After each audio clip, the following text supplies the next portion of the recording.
Millionaire CEO pretended to be an employee until he fell in love with a desperate poor girl. The man in the elevator. New York City. Morning rush hour. The wind whips between skyscrapers. People hustle past with coffee cups and deadlines. But one woman isn't rushing. She's stalling. Luna Bedetz, 29, stands outside the glass doors of Brightcore headquarters. Her thrift store heels are damp. Her resume is crumpled from rain. Her courage, barely intact. She whispers to herself, "You've survived worse. Just ride the elevator. Drop the resume. Walk out." He steps inside, presses the elevator button, and the doors slide open. A man stands alone in the elevator. Dark suit, calm eyes, scrolling his phone. Looks like just another employee, ordinary, uninterested. Until the elevator jolts. The lights flicker. It stops between floors. Darkness, silence, breath. He grips the rail. She notices his breathing. Too fast, too shallow. He's not okay. "Hey, look at me," she says, stepping closer. "Breathe in, breathe out. You're not dying, not today, not with me here." His eyes meet hers. For a moment, it's like time slows. "I didn't think an elevator could save someone," he mutters, half smiling. "You'd be surprised," she replies. "It might just change your life." The man in the elevator. Sometimes love doesn't walk in. It gets stuck between floors. There are moments in life that don't look like beginnings. They don't come wrapped in fireworks or flowers. They come in the shape of a broken elevator, a borrowed blazer, a girl with nothing left to lose. Luna Bennett didn't believe in miracles anymore. Not after the last 3 months. Not after the eviction notice taped to her door, or the calls from her landlord that went unanswered because her phone service had been cut off. But on that rainy Tuesday, something in her, maybe the last flicker of pride, whispered. So she put on her cleanest outfit, the one with the working zipper and only one missing button, and made her way to the Brightcore building, a sleek glass tower that gleamed like a fortress built for people who had never missed rent. No resume, no appointment, no connections. Just a deep breath and a silent prayer that maybe kindness still counted for something.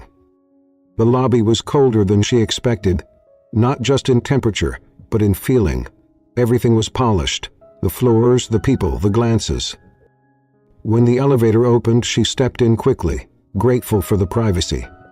There was a man inside, mid-30s, simple navy suit, not the kind of handsome that screams for attention, but the quiet kind, thoughtful eyes, tired posture, a name badge clipped to his chest that simply read Adrien. He didn't look up, just tapped his phone like the world existed in his palm. He pressed the button for the reception floor and stood in silence. That's when the jolt came. A soft, mechanical shudder, then stillness. Even panic. Not hers, his. The man's breath hitched. He leaned back against the wall, eyes shut, chest rising too fast. He wasn't expecting to see fear on a man like him, but it was there, quiet, controlled, still undeniable. "Hey," she said, stepping toward him gently. "Look at me. That's it. Breathe in, breathe out." He nodded, but his hands trembled. He kept talking nonsense mostly, metaphors about elevators and life, about going up, down, and getting stuck in between. He listened, he smiled once, then twice. And when the power came back on and the doors slid open, he exhaled like he'd just come up for air. "And Luna," she said, stepping out.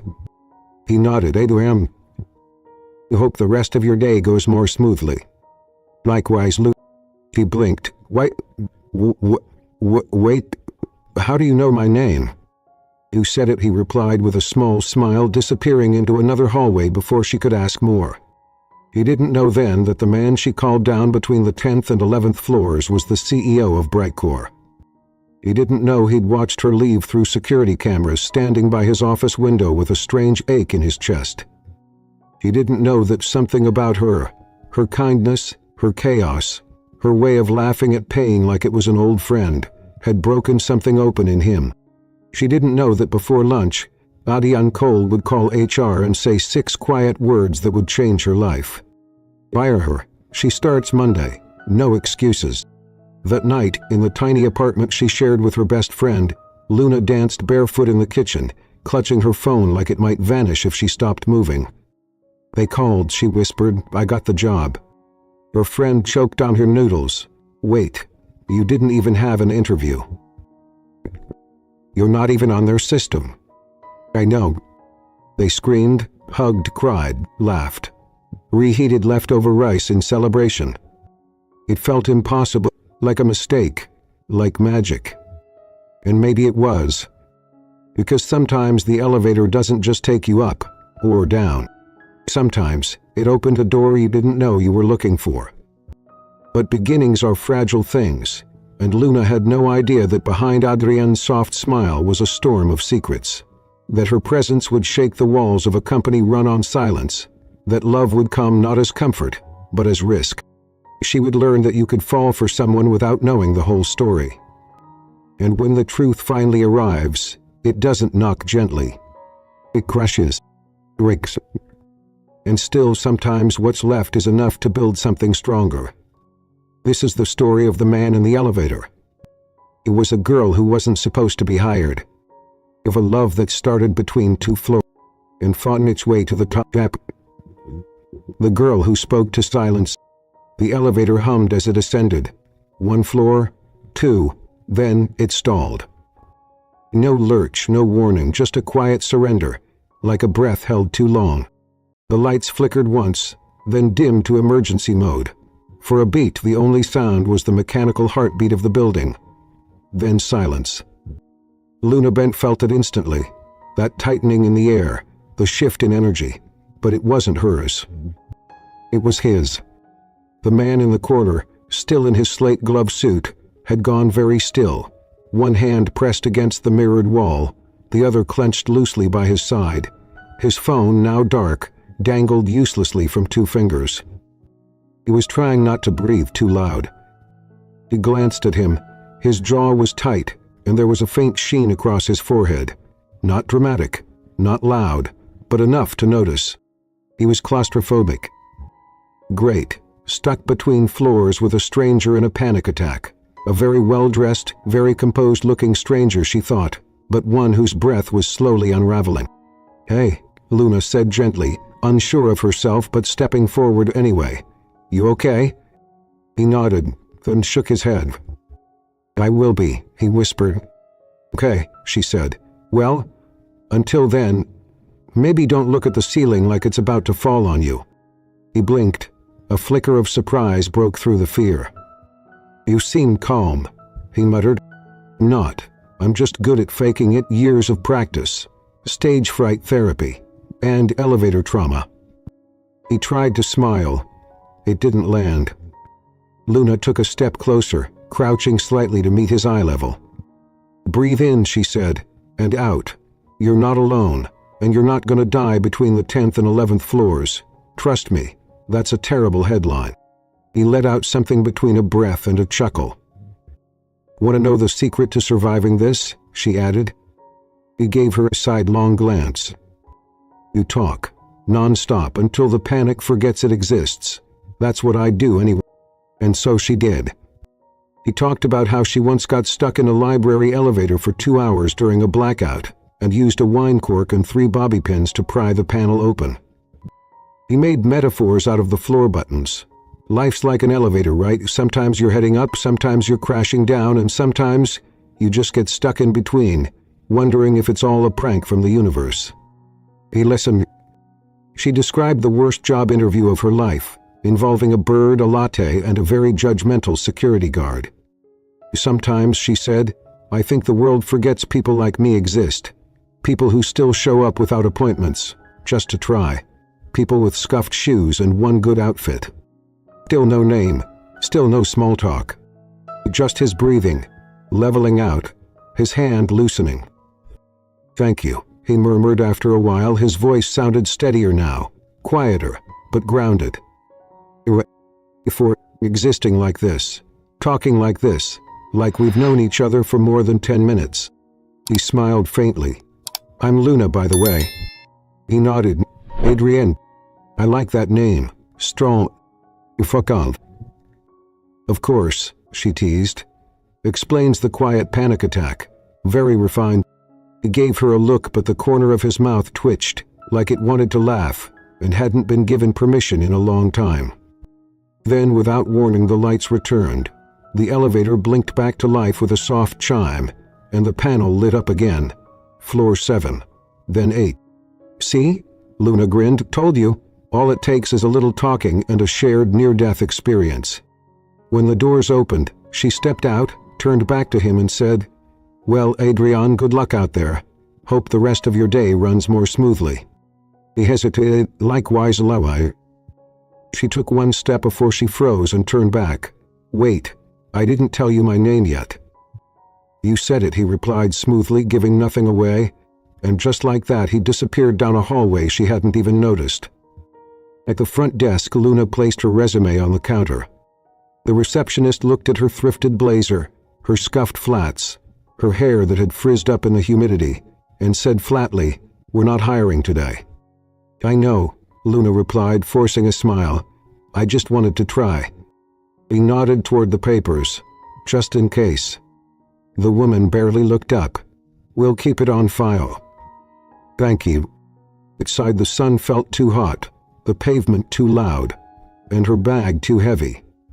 She had less than $40.00 in her account, a nearly maxed-out credit card, no prospects, and now a random moment with a man who probably worked in IT or middle management and would forget her by lunchtime. Still, there was something about those minutes, that silence, that breath, that smile he hadn't quite let himself have. He was that man? He wasn't just anyone. He was Adi Sanjuku, CEO of Brightcore, net worth in the billions.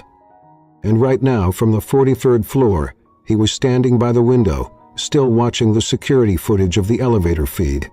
Of her. She had calmed his panic with jokes about yogurt and janitors, told him things most people wouldn't even say to a therapist. And for 15 minutes he hadn't felt like a CEO. He'd felt him. Back in his office, he picked up the phone. Executive said a voice on the line. It's Cole. Today a woman named Luna dropped off her resume. Hire her. She starts Monday. No excuses. Meanwhile, in a shared apartment the size of a shoebox, Luna was spinning in circles holding her phone like it was made of gold. They hired me, she whispered. I didn't even get an interview, but they hired me. Her best friend, halfway through a bowl of instant noodles, choked. I know. They screamed, they laughed, and they danced like they'd won the lottery. Because sometimes life doesn't knock. Into stalls between floors. And if you're lucky, you find all those things, you find everything you didn't know you needed. Chapter 2. The Woman with No Interview. Monday arrived like it had something to prove. The sky over Manhattan was unusually bright, as if trying to make up for the storm that had soaked Luna's only good shoes the week before. She stood in front of Brightcore again, this time with a job offer in her inbox and disbelief clinging to her like perfume. He checked her phone for the third time. Congratulations, Luna Bennett. Welcome to Brightcore. First day, Monday, 8:30 a.m. Strategic Creative Department. Floor 12. Badge will be provided at reception. She looked up at the massive glass doors. They hadn't changed, but something in her had. The new receptionist smiled as Luna stepped up to the desk, her second-hand blazer freshly ironed, her hair pulled into a bun that somehow stayed up. Name, the receptionist asked, more welcome than the last. Luna Bennett. There was a pause, then a pleasant ding from the computer. Ah yes, you're all set. Here's your temporary badge, Floor 12, Strategic Creative. Luna blinked. Wait, so this is real? The receptionist chuckled. We don't print fake badges. Elevators to your right. Luna took the badge, clipped it to her lapel, and walked toward the elevator in a daze. The ride up felt different this time. No breakdowns, no mystery man. Just the soft hum of motion and a growing swirl of thoughts in her chest. Strategic Creative? What did that even mean? When the doors opened, she stepped out into a surprisingly cheerful hallway. Plants, art prints, the smell of decent coffee. "Luda," a voice called out, bright and a woman with curly hair, wide eyes, and a wild stack of folders in one hand approached, like she'd been expecting her for years. "I'm Julia, team lead, welcome. We're so glad you're here." Luda shook her hand cautiously. I am too." Julia laughed. "First day jitters? Totally normal." "Yes, please, unless this is a trick question." "You'll fit in fine," Julia said, waving her down the hall. "Come on, I'll show you your desk." The workspace was open and warm, not at all what Luna expected from a billion-dollar company. Her desk had a nameplate typed and a knock. "Welcome, Lutha. It'll be fun working with you." He stared at the paper for a long moment. "Who left this?" she asked casually. Julia peeked over her shoulder. "Oh, probably Adrien. He floats around everywhere. We don't really know what his job title is, but he..." Luga froze. "Aiden." As in idiot. Before Julia could elaborate, a voice appeared behind her. Calm, familiar, just enough rasp to make her heart stutter. "I thought you might not show..." Like turned around slowly. He stood there in his same soft blazer and light eyes, hands in his pockets. The same man from the elevator. The man who'd barely spoken, yet remembered everything. "You," she breathed. "You," he nodded back, lips tilted into a half-smile. "You work here?" "I do." "Where?" "Oh, a little bit of every..." Luna blinked. "So, you're like it float up." "You could say that," he said vaguely, with a glint in his eye. Julia returned with 2 coffees, and caught them mid-stare. "Adrien, just testing her endurance," he said, accepting a cup. "If she can survive me, she's already halfway Brightcore." Luna took her coffee with a shaking hand. "After surviving a stuck elevator with you, nothing scares me." Adrien coughed softly, almost spilling his drink. Julia looked back and forth between them. Wait. You're the elevator guy." "You didn't answer." Ula turned crimsoned. Julia clapped her hands. "That explains so much. This is going to be fun." The morning moved in a blur. Spreadsheets, passwords, introductions, jokes she didn't quite get, acronyms she didn't understand. But Luna held her own. She nodded, asked questions, made notes. And in the quiet moments she caught Adrien watching her. Always from a distance, never imposing. But present. Always present. He didn't act like a CEO, he acted like someone invested. He began to wonder, who was this man really? Because if he was just a creative lead or office floater, he had a strange kind of gravity. People deferred to him, not out of fear, out of respect, quiet deference. At lunch she heard someone whisper, "Mr. Cole's heading up today. Blue shirt, keep an eye out. The CEO's coming upstairs." Luna frowned. "The CEO?" she asked the girl beside her. "Yeah," the girl whispered. "No one sees him much, but apparently he floats around like a ghost." Luna turned. Adrien was walking 10 feet behind her, in a light blue shirt, smiling at the floor like he already knew the punchline. That afternoon, as Luna stared at her screen, trying to make sense of a marketing brief, a realization swept over her like wind through an open door. This wasn't just a new job. It wasn't just a paycheck or a miracle. This was the beginning of something much more complicated. Because the man who hired her without an interview, the man who smiled at her like she'd already changed something in him, he wasn't just a stranger in a broken elevator. He was someone, and she had no idea what she'd just walked into. Chapter 3. New girl, same elevator. By Thursday morning, Luna had already begun to memorize the rhythm of the office. Coffee at 8:45, team chatter by 9. Julia was a whirlwind of caffeine and compliments. Raphael, the sarcastic designer, liked to hum 90s pop songs during meetings. The office fridge contained exactly 1 yogurt that no one claimed but everyone silently respected. Adrien was... He didn't seem to have a desk, but somehow always showed up when a printer jammed or when someone needed help rewording a pitch. He sat in on brainstorming sessions like a shadow with opinions, calm, collected, rarely speaking but always watching.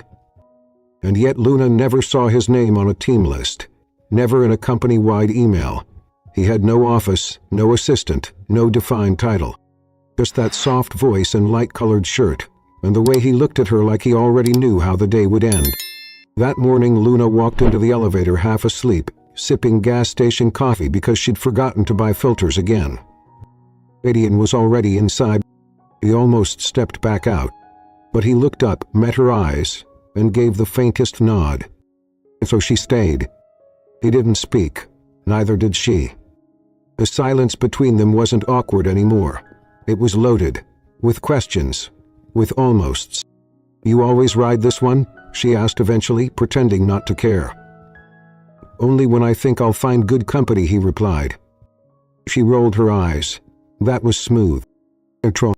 They stood shoulder to shoulder, just far enough not to touch, close enough to feel the gravity. He smelled like clean linen and coffee. She smelled like nerves and vanilla lotion from the clearance bin. "Did you always work here?" she asked. Adrien gave her a look wry, almost teasing. "Seems like it." "It's not an answer." He smiled. "It's a habit." "Not answering questions." "No. Being where I'm not exquisite." The elevator opened before she could respond. He held the door. She walked out, her heart beating faster for reasons that made no sense. At the morning huddle, Julia handed out assignments. Luna's task: pitch ideas for a new wellness brand trying to make meditation cool again. "Go full weird," Julia said. "They want Gen Z, crystals, minimalism. Think incense, but ironic." Luna nodded. "Got it. Wellness meets sarcasm." As she settled into her desk, she noticed a sticky note on her monitor.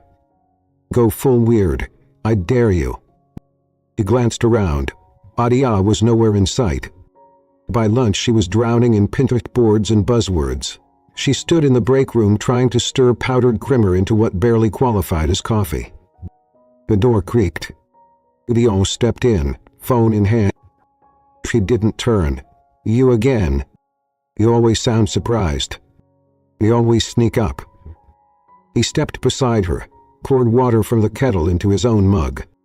"You handling the wellness pitch?" "Trying. It's like yoga had a baby with sarcasm and put it in a brang." Adrien chuckled, then took a sip. "Your idea yesterday was good," he said. Luna blinked. "I hear most things. You're just watching from the corner." He raised a brow. "You make it sound unsettling." "It's not," she said quickly. "It's just odd." "Odd is underrated," he said. "You said something in the elevator." He tensed.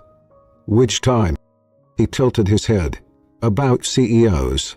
That they should smile more, walk the halls, know the cleaner's name."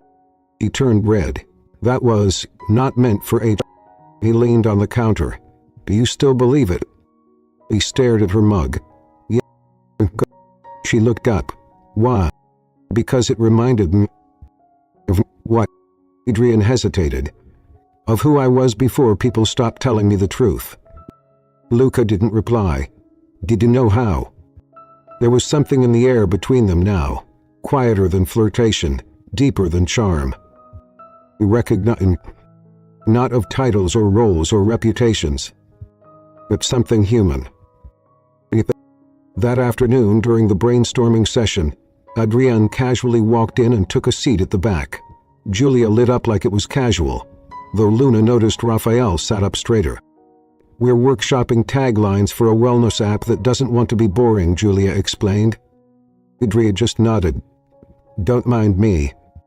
One by one, the team pitched ideas, some clever, some safe. When it was Luca's turn, she hesitated. And stood. "My idea's called Stop Pretending," she began. A few eyebrows rose. "We use sarcasm, humor, show what companies say versus what actually happens, like, we care about employee wellness." Cut to someone napping in the bathroom during lunch. The laughter broke out. Or we're a family over a picture of Karen stealing Steve's lunch for the third time. More laughter. The point is, people see through the polished stuff. They crave honesty, even if it's funny. When she finished, a drink was the only one not laughing. He was sad, and it wasn't the usual calm, quiet half-smile. It was real. "You're brave," he said. "Is that good?" "It's rare." That night Luna stayed late to finish her mock-ups. The office was quiet. Most had gone home.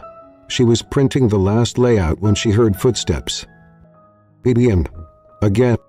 He leaned against the frame of the break room door, holding a muffin. "For the warrior put, you said, tossing it to her. She caught it. "There's no post-it note," she joked. "No word today, just carbs." He smiled. He stepped forward, quieter now. "You're not like the others here," he said. "You don't pretend." "You've had no one to impress," she replied. "Input away," he said. She looked up. There was no smirk, no game, just the bare truth of it. Their eyes met. Breath slowed. The world blurred outside the break room lights. And in that moment, no kiss, no confession. Just a quiet realization hanging between two people pretending not to fall. Yep. 4. The reveal. There are moments in life when the truth arrives not as a whisper, but as thunder. For Luna, Bennett came on a Thursday. It began like any other day, except she wore mascara, which she never did. Julia had scheduled a scheduled guest brainstorm and insisted everyone show up a little extra alive. There were murmurs of some executive visit, big project, high stakes. No one said who. But the energy on the floor had shifted so, like a storm creeping beneath the surface. Adrien had been off, but more careful glancing. Every glance, every word he said felt weighed, considered. And when Luna passed him in the hallway that morning, something in his eyes held her a beat longer than usual. Something like apology. "Bigwigs upstairs are sending someone down," Julia said, passing around printouts. "We're presenting our best concepts. No second chances." Raphael groaned. "Great, more performance theater." "Smile," Julia chirped. "Pretend we aren't drowning." Luna tried to breathe normally, tried not to wonder if Adrien would be there, if he'd sit at the back and smile again, if maybe, just maybe, this was the day everything tipped forward. What she didn't expect was the email. Subject: Teen Relocation Meeting Room A12. Presented as full strategic creative. A week. Clock PM shot. Executive 4. Her stomach nodded. She hadn't been past floor 12. That was where the legends lived. The silent brass. The names on doors that never opened. And Adrien. He'd vanished. All morning. No hallway appearances, no offhand post-its or mysterious muffins. With absence. At 2:55 p.m. the team loaded into the elevator with sketches, tablets, and mild existential dread. Luna stood near the back, her folder clutched to her chest. "Don't worry," Julia whispered. "You're the strongest pitch we've got." Luna nodded, but her mind was spinning. Room was he. The executive floor was colder. The walls were darker, sleek, silent. No chatter, no plants, no 90s pop humming from distracted designers. Only Gluck and Powell. The team filed into a large presentation room. Chairs in rows, a long polished table at the front. A screen displayed the words. Right Core. Brand new Matity. Guest speaker Adrien Cole. Luna stopped walking. Her breath caught so fast it hurt. No, that wasn't right. That couldn't be right. Adrien was. He wasn't. But there he stood, in front of the room, adjusting the mic, crisp in a navy suit. Confident, polished, completely unfamiliar. "Good afternoon," Adrien began, his voice steady, his smile professional. "Thank you for coming. Today's session is less about perfection and more about honesty. We're exploring how brands can lead with truth in a post-performance era." His eyes scanned the room and locked on hers. It lasted only a second. But everything stopped. Luna gripped the back of a chair. Her stomach sank so fast she thought she might be sick. He knew. He always knew. And he said nothing. The presentations began. Julia opened with an overview, Raphael followed with visuals. Luna heard none of it. Her mind screamed through every conversation, every smile, every time he'd watched her fumble through coffee orders or pitch decks, or jokes about CEOs never knowing the janitor's name. He'd let her say all of it. Luca, Julia nudged her gently. You're up. Luca blinked. The room turned. Adrien stood beside the projector, calm, silent, a marble figure carved from omission. He walked slowly to the front, hands trembling. I call this campaign concept Stop Pretending, she said, voice too soft. She cleared her throat. It's about showing brands as they really are, not polished, not filtered, just human. Click. The first image appeared. A staged corporate stock photo. Next slide. A sad shared fridge. A sticky note. Don't touch my yogurt. Nervous laughter. Wow. It's humor, she said, but it's also truth. Because people don't want perfection anymore. They want something real. Another click, another truth wrapped in sarcasm. When she finished, the room clapped. But Adrien, he just looked at her. Not with power, not with praise, but with something quieter, something he wasn't allowed to say. When she sat back down, Luca looked at him. She didn't look at anyone. Her eyes stared blankly at the conference table. The meeting ended. Julia leaned over and whispered, he was watching you the whole time. I think you impressed him. Luna didn't respond. He stood, walked out the street to the elevator. And when the doors closed behind her, she let the tears burn. That night in her apartment, she didn't speak. Anna, her roommate, watched her from the couch. You okay? Luna shook her head once, then slowly pulled off her badge. I kissed the CEO, she whispered. Anna blinked. Wait, what? He let me believe he was just someone. Like the guy from the elevator? Luna nodded. Anna sat back. Girl, you're living a whole Netflix show. Luna didn't laugh. I trusted him, she said, and he watched me fall with my eyes closed. Up on the 43rd floor, Adrien sat alone in his office. The skyline glittered outside. The world carried on. But all he could hear was her voice, and pitch, her silence. He opened a drawer, pulled out a note she'd written weeks ago. Dude, the quote. He didn't bow. He didn't speak. He just held the paper like a piece of her still in his hands. And whispered to the empty he saw. I didn't know. Without losing the only version of me he trusted. Rabbit to chocofying the kiss. Luda had bitten me at night. Regularly. She lay in bed staring at the ceiling, blinking through the dark, replaying every word, every moment, from the elevator to the conference room. At the end. He hadn't just lied. He'd let her speak freely, laugh loudly, hope recklessly, without ever revealing who he really was. And now she couldn't walk 3 steps in the office without hearing the whispers.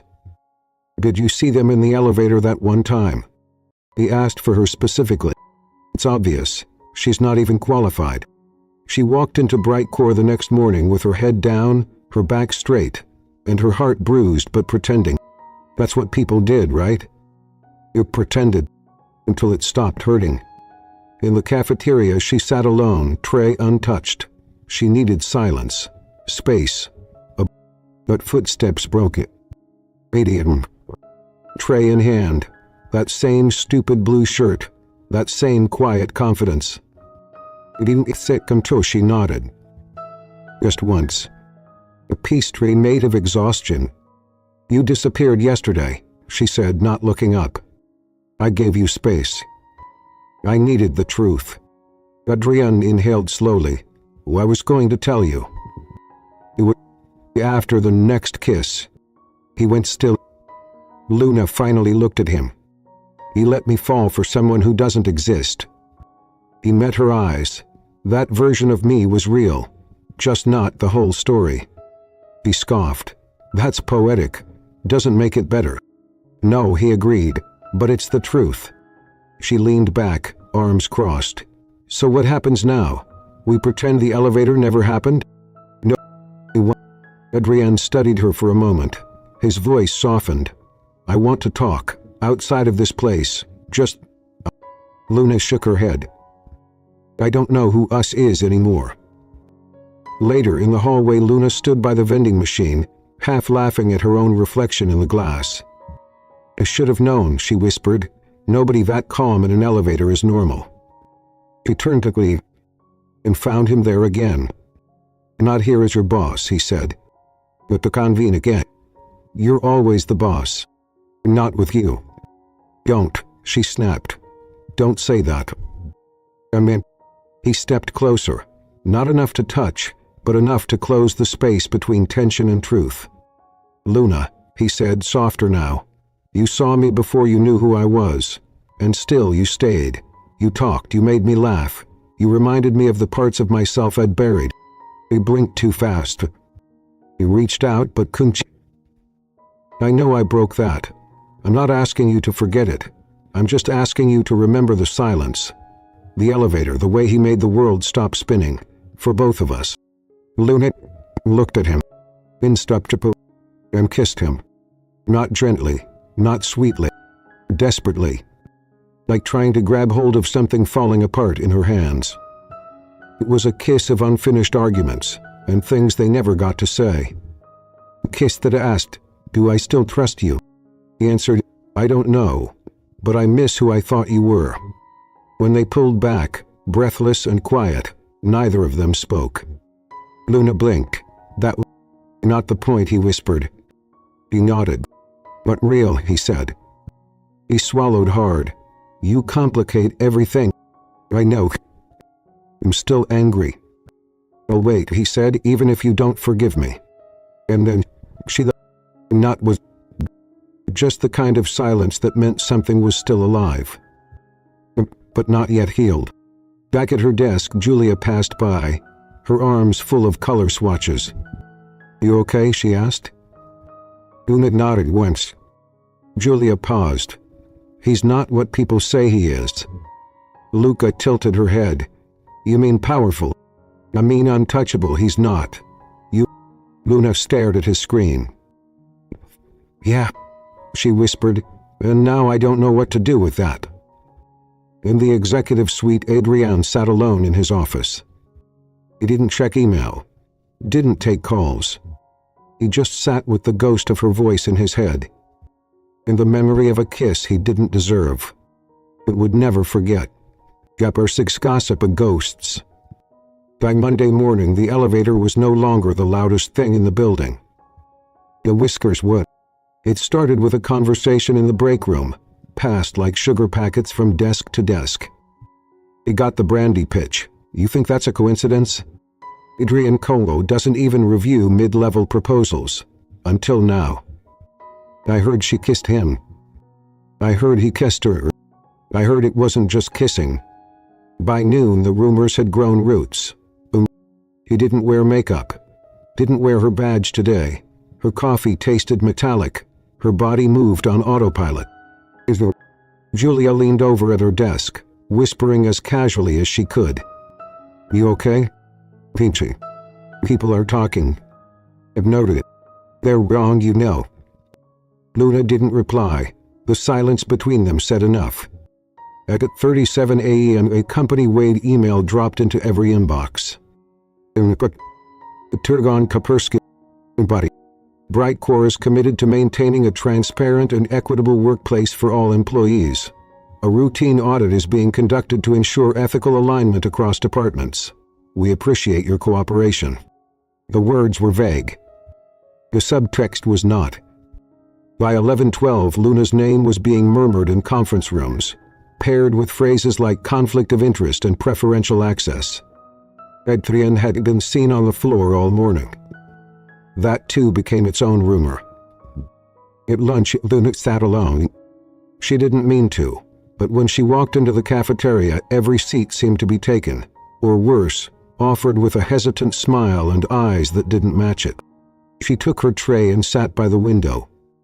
Facing up, a shadow moved across the table. What's up?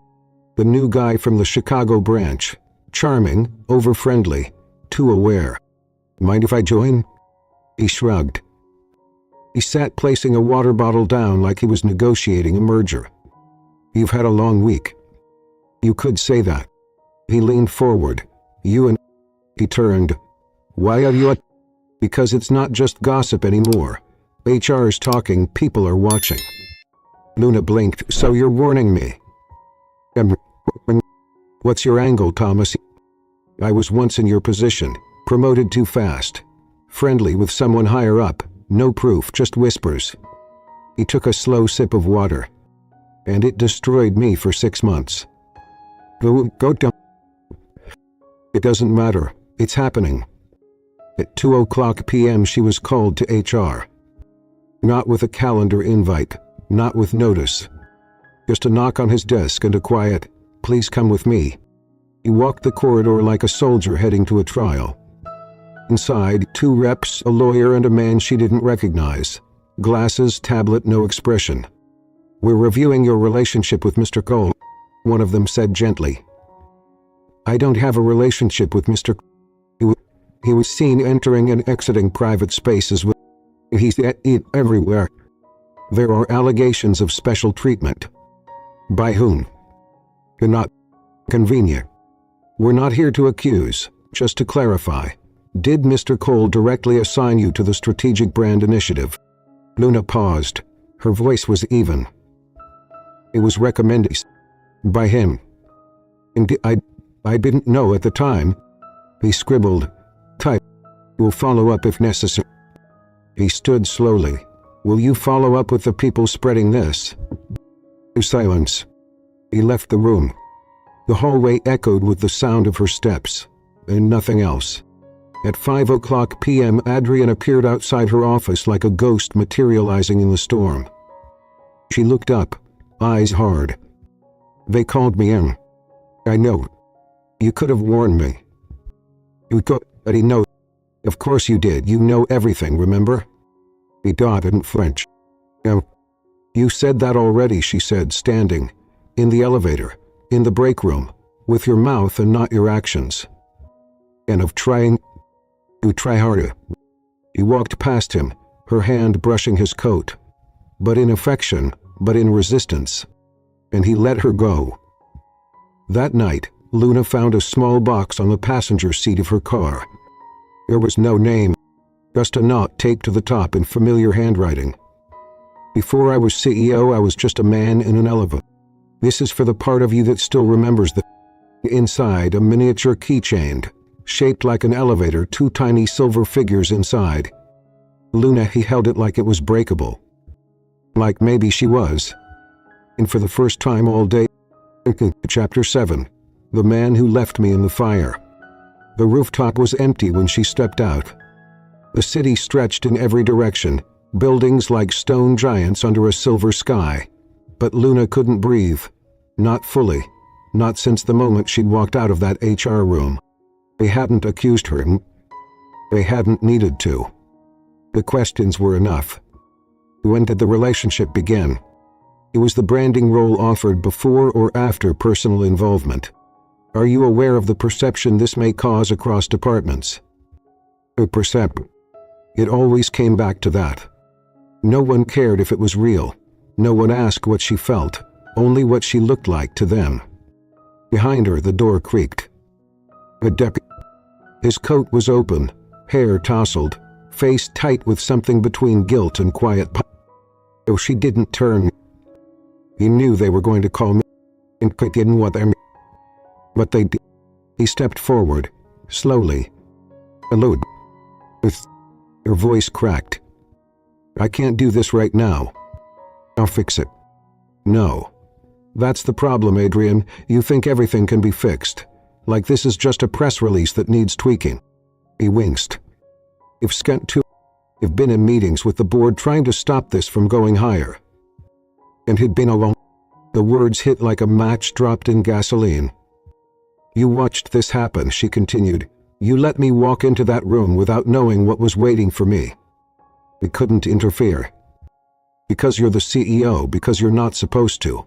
She turned to face him now, eyes rimmed red. But what about Adrien?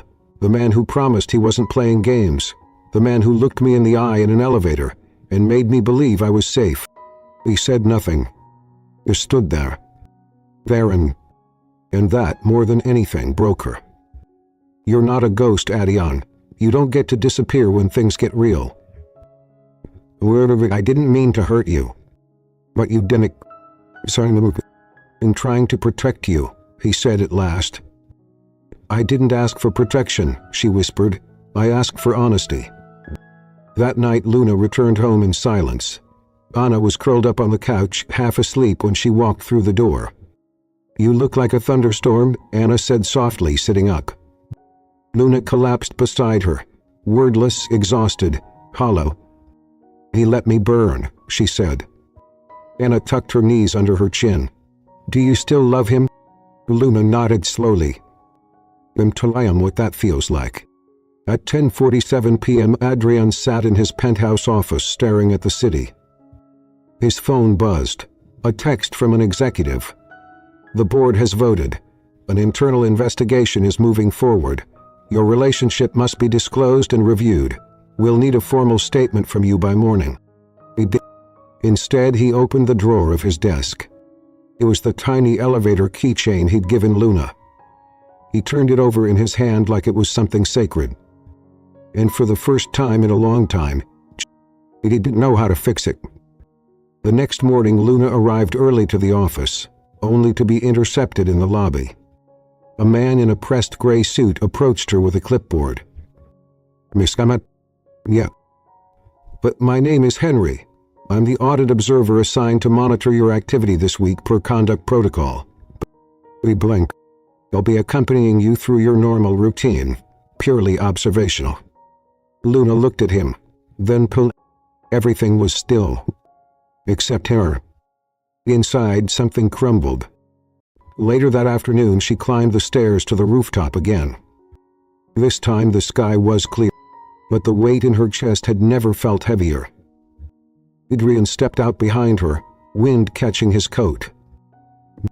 He turned. Why are you here? I heard you were assigned to monitor. I tried to stop it. I did everything I could. No, she said quietly. You did everything that made you feel less guilty. That's not the same thing. He stared at her. Not your mistake to manage, she whispered.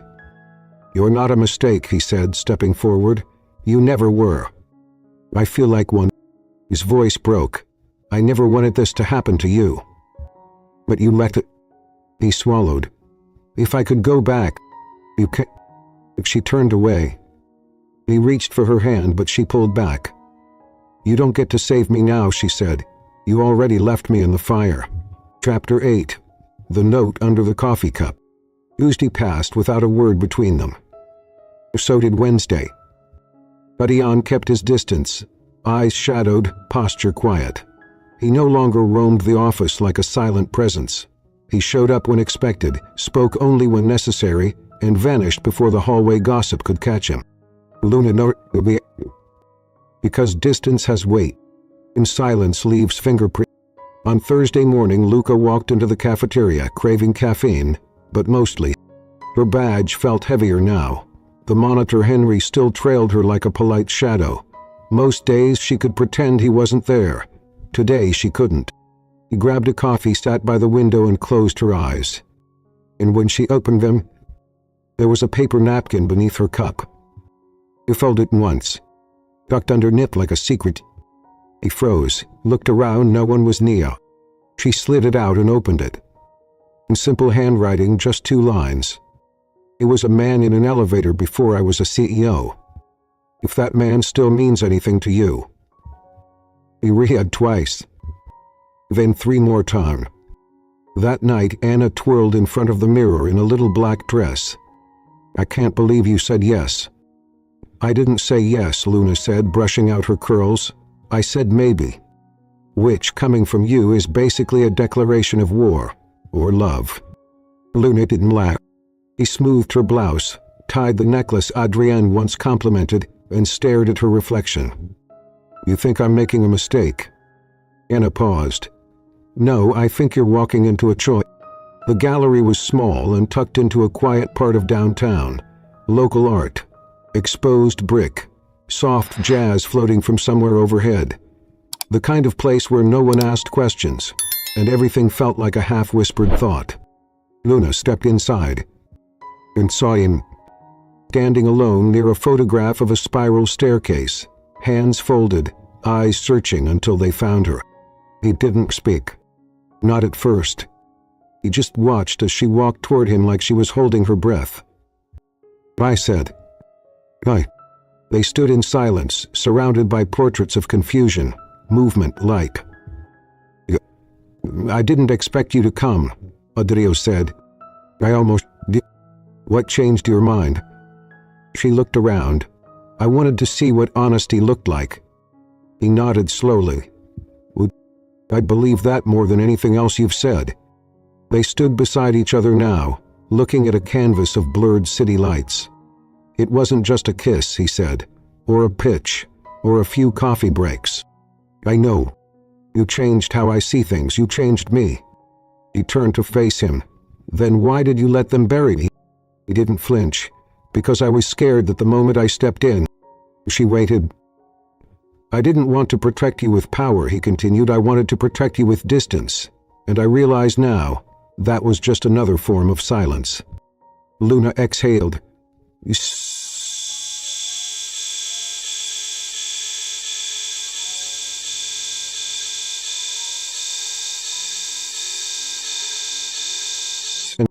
"I want to talk," he said.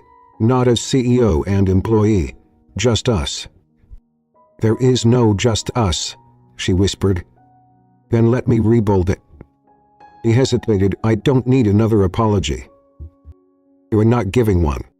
He raised an eyebrow. "I'm giving you a choice," he said. "To write what happens next." He reached into his pocket and handed her a folded sheet of paper. It was blank, except for one line at the bottom. "To write what comes next, if you still want to." He held the paper, heart thudding. "I don't have the answers," he added, "but I know I want them with you." He folded it again, carefully, slowly. "I don't forgive you yet," she said. "I don't deserve that yet. But I can't." "I know." They didn't kiss. They didn't touch. But something shifted between them. Not resolved, but and that was enough. For now.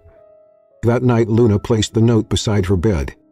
It was still blank, but for the first time in weeks, he wanted to write something. "Capture me, your uncle take." Monday morning arrived with no fanfare. No speeches, no thunder. But for Luna everything felt loudly. The elevator hummed, the tap of her shoes on tile, the weight of the building, the weight of... He'd slept badly, dreamt of staircases and blank paper and things left unsaid. But when she opened her closet, she reached for her cleanest outfit, the one she almost didn't wear, the one that still made her feel like herself. At 7:59, Gauda Iwitushits stood outside Brightcore. At 8:00 a.m., Adrien stepped out of a black car and met her at the door. He didn't offer his hand. He simply walked beside her.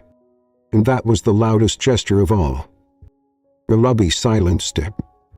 Luna felt it instantly, the way conversations dropped mid-sentence, the way glances darted and locked. He heard the rustle of paper, the hush of curiosity. And beside her Adrien walked with quiet steadiness. Not like a man leading. Like a man who had nothing left to hide. As they entered the elevator together, a receptionist gasped softly. Luna reached for the button marked 12. Crit. Adrien stood just behind her. Not touching. And when the doors opened again, the world didn't end. But she didn't look down.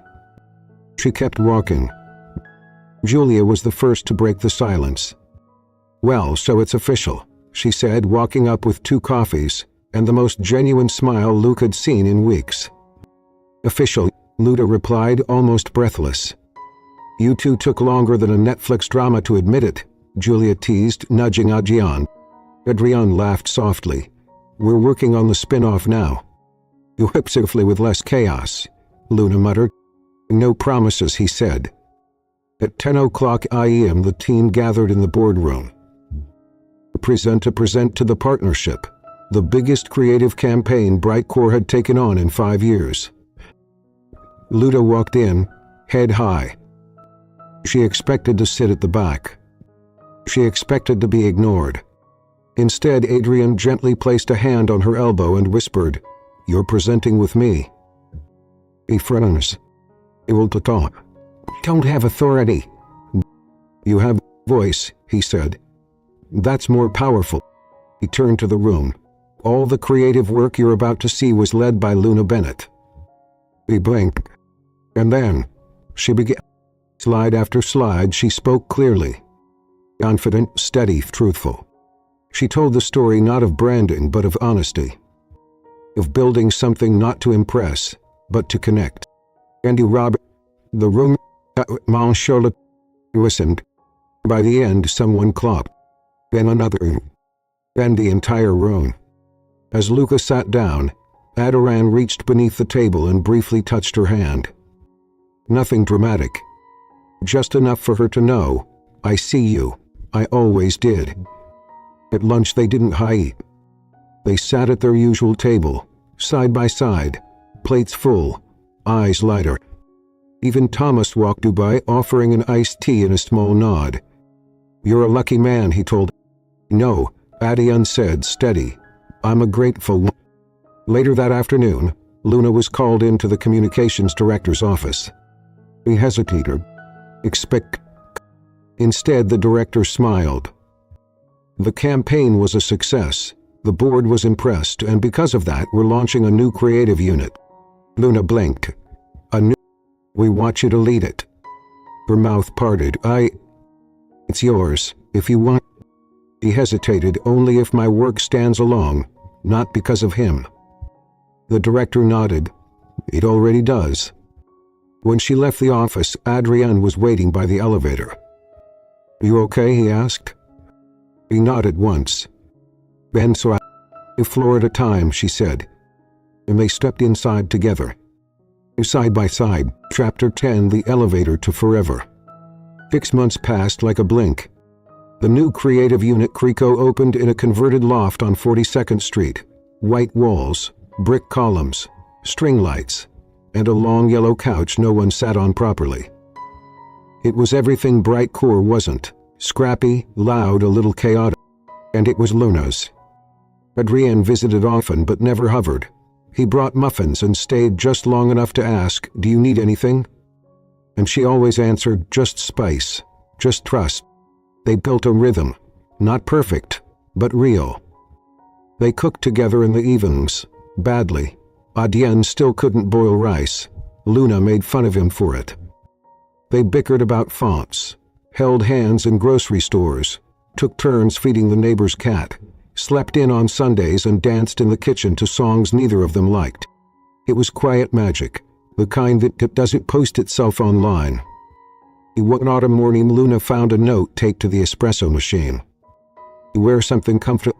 Meet me after work. No explanation. Just a folded napkin and a small scribbled at the bottom. That even he drove them just outside the city. A rooftop trail, trees swaying in golden wind, the Hudson glittering below. At the edge of a quiet overlook, fairy lights swayed between branches. A small wooden table stood waiting. 2 cups, one old photograph of an elevator door taped to a candle. He stopped walking. You did all this? Adrien shrugged. I had help. Anna brought the lights. Julia found the photo. Tomasi nearly dropped the wine but survived. He laughed. Is this a surprise dinner or a heart attack setup? He smiled, held her hand, and led her to the center of the clearing. I used to think elevators were just machines, he said. Metal, buttons, places you pass through. He took a deep breath. But you made it a beginning. He swallowed. I know I'm not perfect, but I'm yours. The man you met panicking between 2 floors? He's still me. And every day since then I've been falling further." He reached into his coat and pulled out a box. Inside a ring, simple and gold. No diamonds, just a small engraving on the inside. "Flora Ligon 1/2. He choked a laugh. "Because that's where we got stuck," he said. "And that's where I found everything." He knocked. Not grandly. Just "Luna beyond, will you keep riding up and down with me even when we get stuck sometimes?" I mean, she didn't cry. He just smiled, her whole face soft. "I wisp," he whispered, "even if the lights flicker again." That night as they danced under the trees, Adrien whispered into her hair, "This is forever, isn't it?" And Luna, leaning into his chest, replied, "Yes, but not the fairy tale kind, the elevator kind. Loud, stuck sometimes, but always going somewhere. Love begins between. Some stories don't start at the beginning. Some start in the middle of chaos, in the silence between floors, when everything still feels uncertain and your heart is too tired to hope." Luna used to think love was something loud. It was something cinematic. But now, as she stood barefoot in their kitchen, stirring coffee with one hand and holding Adrien's sleepy fingers with the other, she knew better. Love, it turned out, was an elevator. Sometimes it stalled, sometimes it rose too fast, sometimes it smelled like too much cologne and old carpet, but it always had room for someone willing to press the button and stay. Adrien walked in, rumpled and warm, and kissed her forehead like he did every morning. "You still nervous about today?" he asked. He nodded. "I'm presenting to the board. They're deciding if Crico gets international launch." "You'll kill." "Not as polished as the others." "You'll beat there," he said. "You're honest." He handed him his mug. "Still scared." "But again." Later that night, when the board approved her expansion, and they walked home in the cold, with fast food in hand and city lights above them, Luna looked at him and smiled. Not because it was perfect, but because it was theirs. Maybe love doesn't come dressed like a movie scene. Maybe it's awkward. Maybe it's a man who panics in small spaces, and a woman who talks too much when she's afraid. Maybe it's someone who sees you and the world forgets your name. Maybe it begins quietly, between floors, between breaths, between fears. And maybe that's exactly where it belongs. Have you ever fallen for someone at the wrong time, but the right way? Have you ever saved someone without knowing it, just by being yourself? Unless your elevator story. Let's remind each other that real love doesn't need grand entrances. It just needs a door that opens, and someone brave enough to step in. The end, but only the beginning for them. Thank you for watching. Let me know if you'd like a full narration script version for voiceover. The thumbnail prompt and YouTube description optimized for SEO. Emotional quote graphics or story trailers.